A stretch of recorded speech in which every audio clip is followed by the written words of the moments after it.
Émancipation. Fanfiction Harry Potter.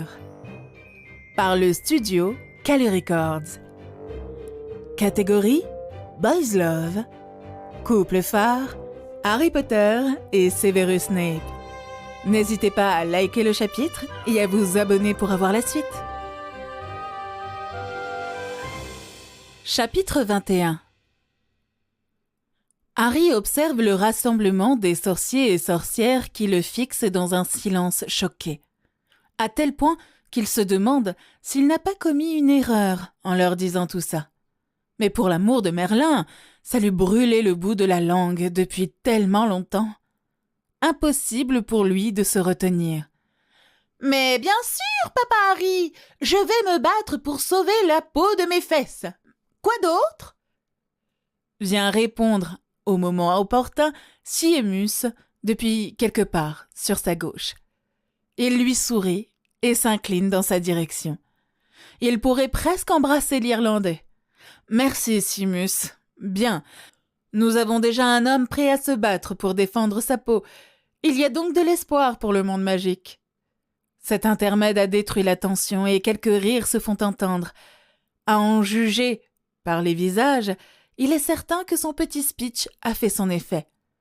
Aucune autre question ne vient du côté des journalistes, si bien qu'Harry estime qu'il ferait mieux de déguerpir avant qu'ils ne reprennent leurs esprits. Il tourne les talons et annule le sonorus. « Monsieur Potter ?» Il est déjà en bas de l'estrade et doit relever la tête pour rencontrer les yeux calculateurs de Scrimgeour. « Voulez-vous vous joindre à moi pour le déjeuner ?»« Bien sûr, monsieur le ministre. » Il sourit avec malice en pensant que Dumbledore ne va certainement pas apprécier. Ce sera avec plaisir. Alors qu'il suit le nouveau ministre dans le restaurant, Harry réfléchit à tous les sujets qu'il veut aborder avec l'homme et que le directeur n'aimerait pas qu'il évoque. Jusque-là, ce qu'il apprécie chez ce ministre, c'est que, contrairement à Fudge, il garde ses mains pour lui. Ils sont conduits dans une petite pièce privée et installés à une table pour deux par un propriétaire très zélé, qui n'en revient pas de sa chance de recevoir d'aussi illustres personnes. Le garde du corps du ministre va se positionner près de la porte pour les laisser seuls. Harry commande du jus de citrouille, une soupe à l'oignon et un sandwich au poulet avec une salade qu'on lui apporte aussitôt. Ils se mettent à manger dans un silence monacal, et comme il est le plus âgé, Scrimgeour est le premier à initier la conversation. « Je dois admettre, monsieur Potter, que vous possédez un certain talent pour toucher les gens. »« Vous voulez dire prendre une massue et les frapper avec ?» répond Harry en souriant. « Malheureusement, j'ai constaté qu'avec les sorcières et sorciers du commun, c'est la seule chose qui fonctionne. »« En effet !» Scrimgeour sourit brièvement, avant de revenir à une expression neutre. « Nous traversons une période de trouble, monsieur Potter, et le monde sorcier demande à être assuré que le ministère va faire tout son possible pour maintenir sécurité et stabilité. En tant que personne largement connue, mais aussi modèle et porteur d'espoir pour tant de personnes, vous avez le pouvoir de faire ça. J'irai même jusqu'à déclarer que c'est de votre devoir de citoyen, de premier ordre. » Incrédule, Harry le regarde, avant de rejeter la tête en arrière en explosant de rire.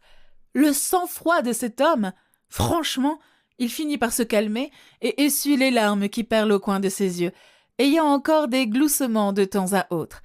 Puis il prend une grande inspiration et dresse ses boucliers d'Occlémency pour être certain d'user du ton approprié. « Seriez-vous en train de m'offrir un poste de tête d'affiche, monsieur le ministre ? Je vous conseille de ne pas m'insulter. » Crache-t-il un regard d'acier dans les yeux. Puis il se redresse, avec un sourire malicieux, cette fois. « D'ailleurs, je crains qu'il ne vous faille prendre la queue derrière Dumbledore et son précieux ordre. » Quel que soit ce qu'attendait Scrimgeour, ce n'est rien en comparaison avec ça. Et visiblement, ça le perturbe un peu. Pourtant, on l'a nommé chef des aurores, puis ministre, pour de bonnes raisons. Il se recompose assez rapidement, repensant attitude et stratégie. Harry peut presque voir les rouages tourner derrière ses yeux, alors qu'Harry mord dans son délicieux sandwich. S'ils parviennent à une entente, tous les deux peuvent offrir beaucoup l'un à l'autre, et ils le savent pertinemment.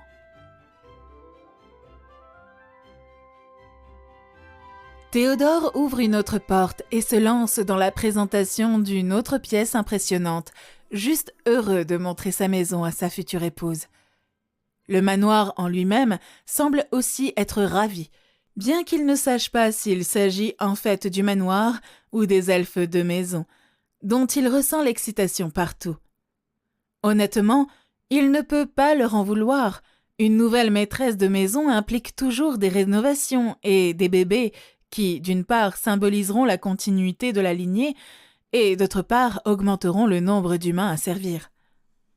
Il s'est occupé de ses affaires toute la matinée et est allé à la rencontre d'Hermione dans le Londres moldu, avant de les transplaner tous les deux aux portes du manoir Not.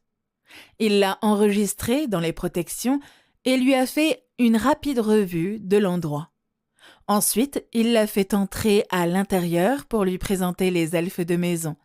Missy était ravie et les autres pas loin derrière. Ils ont déjeuné de bonne heure pour aller faire un tour de la propriété. Malgré les mauvais souvenirs, Hermione a donné l'impression d'apprécier l'intérieur, surtout la bibliothèque, et ce, même s'il est sûr qu'elle a déjà commencé à échafauder dans son esprit des plans pour refaire la décoration. Le manoir est de taille moyenne, et au moment où ils pénètrent dans la chambre du maître, ils ont presque réussi à tout voir en 1 heure. Théodore est un serpentard, et en tant que tel, il a laissé cette pièce pour la fin. Une bonne heure plus tard, en sueur et repu, dans les draps de satin, se caressant et s'embrassant, soupirant de ce bienheureux sentiment qu'a laissé le premier round. Soudain, Hermione sourit et se détache de lui, en s'asseyant et en conjurant dans sa main un paquet joliment emballé. « J'ai décidé de m'inspirer de ton livre et de laisser le meilleur pour la fin. » Théodore déchire le papier avec l'empressement d'un enfant le matin de Noël. Il découvre 2 fioles d'une potion de couleur grise. Interloqué, il lève un sourcil et reçoit sa réponse. Le même geste, seulement différent par le défi qu'il implique.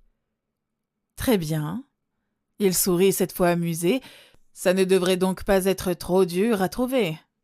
Il lève les fioles dans la lumière, notant que l'une des 2 a une pointe de rouge, alors que l'autre est de toute la même couleur grise. Intéressant.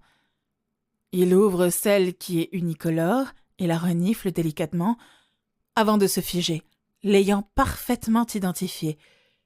Une potion de contraception. À l'évidence, une pour un homme et l'autre pour une femme.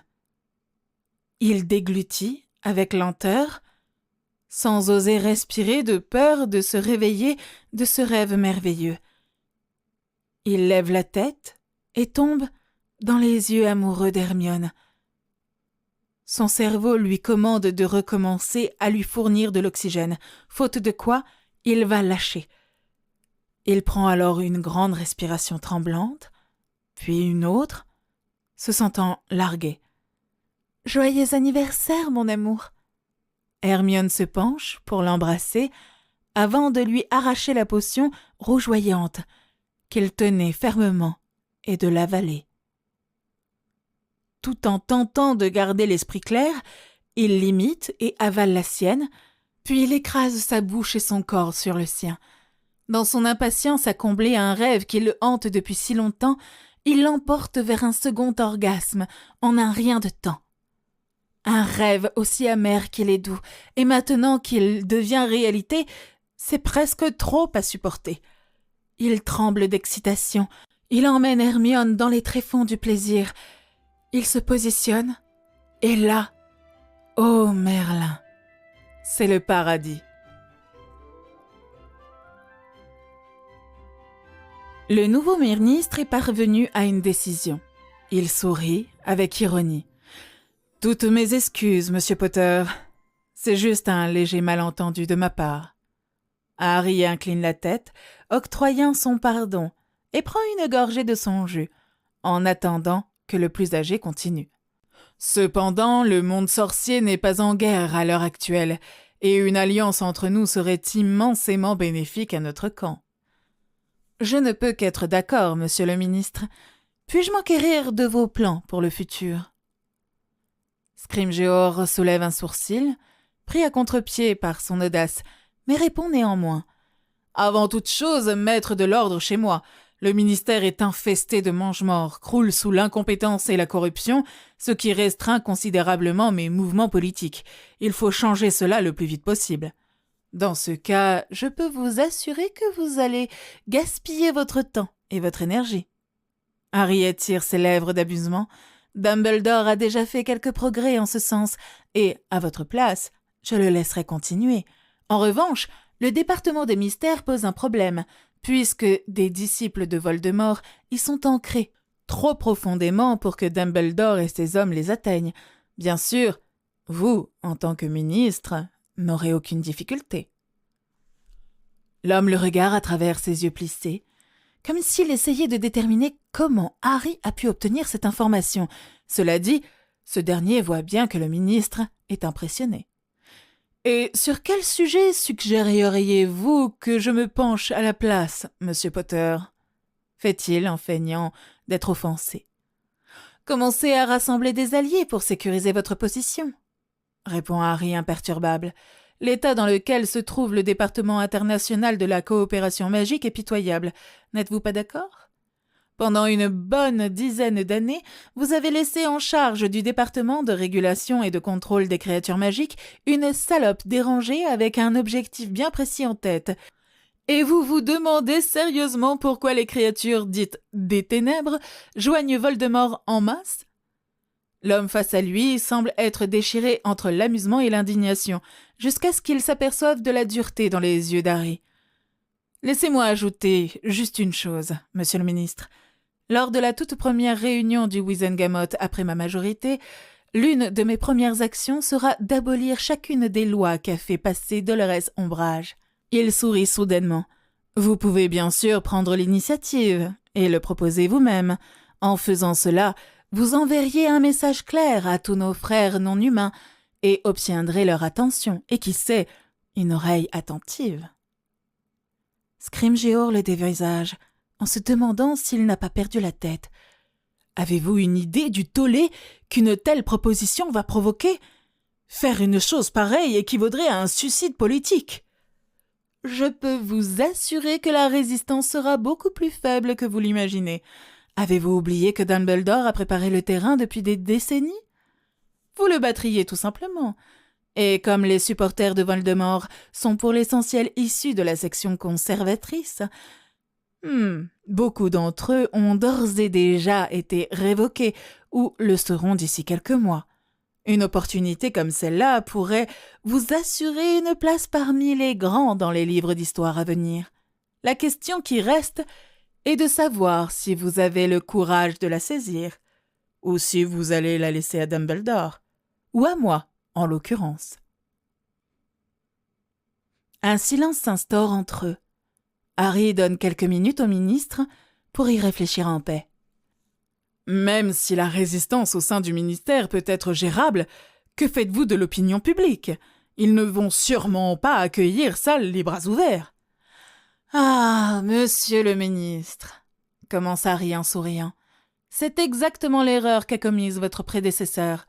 Vous voyez, d'autoriser l'opinion publique à dicter ses actions, y compris sa façon de penser. Le problème, cependant, est que l'opinion publique est volage, et c'est exactement ce qu'étaient ses actions et ses capacités mentales. Son visage se durcit. Vous êtes le ministre. Vous devriez diriger l'opinion publique et non le contraire. Il se détend un peu et ajoute sournoisement « Mais si ça tourne mal, organisez une vente de charité et envoyez-moi une invitation. Après tout, j'ai un talent pour atteindre les gens. » Vous êtes un homme dangereux, monsieur Potter, reconnaît Scrimgeour, lui aussi avec un sourire. Merci, monsieur le ministre. Vous n'êtes pas mal vous aussi. Bon, plaisanterie mise à part, si nous devons nous allier, nous aurons besoin d'un moyen sûr de communication. Bien sûr, monsieur Potter, je vais arranger ça. Très bien. Concernant le département de la justice, son budget est scandaleusement bas. Harry le fixe avec insistance, provoquant une grimace chez l'autre. Cependant, je serai prête à faire une généreuse donation en échange de certains privilèges. Comme, sonde prudemment Scrimgeour, un permis de transplanage. Déjà, vu la liste de mes ennemis, j'ai besoin de n'importe quel moyen de m'échapper. Vous pouvez le comprendre, j'en suis sûre. À bien y réfléchir, un porte-loin ne serait pas de trop non plus. Scrimgeour hoche la tête. Ensuite, je veux un contrôle absolu sur mon courrier. Je sais que le ministère a pris des dispositions sur son contrôle en l'absence d'un tuteur magique, et je vous en suis reconnaissant. Toutefois, je me considère maintenant suffisamment mature et capable pour m'en charger moi-même. Scrimgeour hoche la tête de nouveau. Excellent! Harry est satisfait, il se lève et offre sa main au ministre. Merci beaucoup pour le déjeuner, monsieur le ministre. Ce fut un plaisir de faire votre connaissance. Le plaisir a été pour moi, monsieur Potter.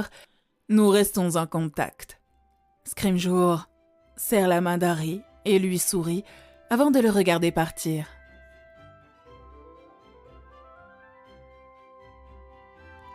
Malgré sa fatigue, Hermione est toujours éveillée, étendue à regarder le coucher de soleil à travers les fenêtres sans rideaux.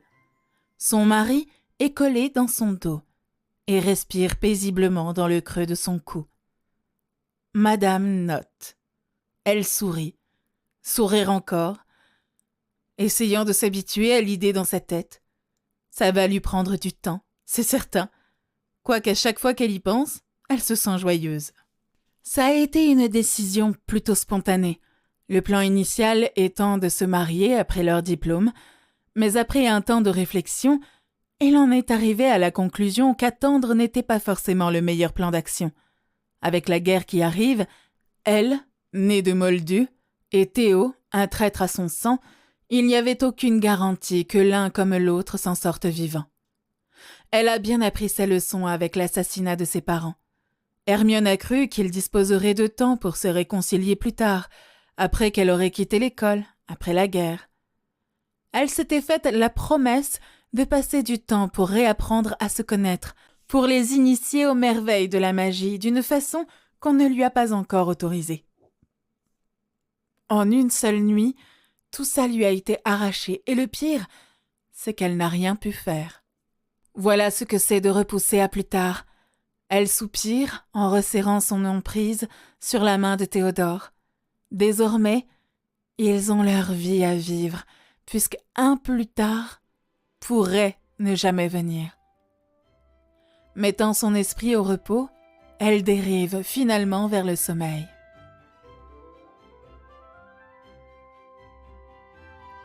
Harry, Ginny, Neville et Luna sont rentrés au château juste pour le souper.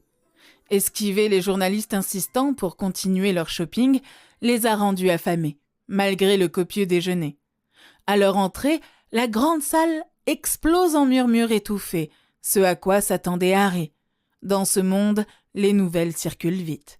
Et son petit show a laissé une sacrée impression. En fait, il a été enregistré et diffusé sur WWN, presque toutes les heures, comme Neville l'a informé après leur rendez-vous aux 3 balais. Ignorant la tension, ils s'assoient à leurs tables respectives. Simus et Dean se penchent vers eux pour le féliciter de ses talents d'orateur. Joli discours, Harry. Sensible et subtil. Eh bien, ça a marché, n'est-ce pas? Il soupire soulagé et continue de couper sa viande. L'édition spéciale de la Gazette arrive peu de temps après le dessert. Et, surprise, surprise, une photo de lui avec sa baguette en l'air est en première page. Résigné à son destin, il déroule son exemplaire et a un mouvement de recul. Le jeune homme sur la photo n'est en rien grand, bien que son équilibre et son maintien le fassent paraître plus grand que de nature. La largeur de ses épaules et ses pommettes et sa mâchoire marquée proclament qu'il n'est plus un gamin, tout en le rendant plus attirant. La caractéristique la plus marquante reste ses yeux, qui brûlent de puissance et de passion au-delà de tout ce qu'Harry a pu voir en lui-même. Il croit ce jeune homme capable de tout. Est-ce vraiment moi? Est-ce que c'est ça que les gens voient lorsqu'ils me regardent? Et pour la première fois, il peut comprendre pourquoi Sévérus, Draco et même Théodore lui ont donné ce regard. Il est puissant, il est effrayant et il est très certainement impressionnant. Un lord et maître devant lequel s'incliner sans perdre la face. Voilà ce qu'il est parti pour devenir, n'est-ce pas? Alors, pourquoi est-il subitement si effrayé? Vous venez d'écouter Émancipation, une fanfiction Harry Potter, par les studios Calu Records.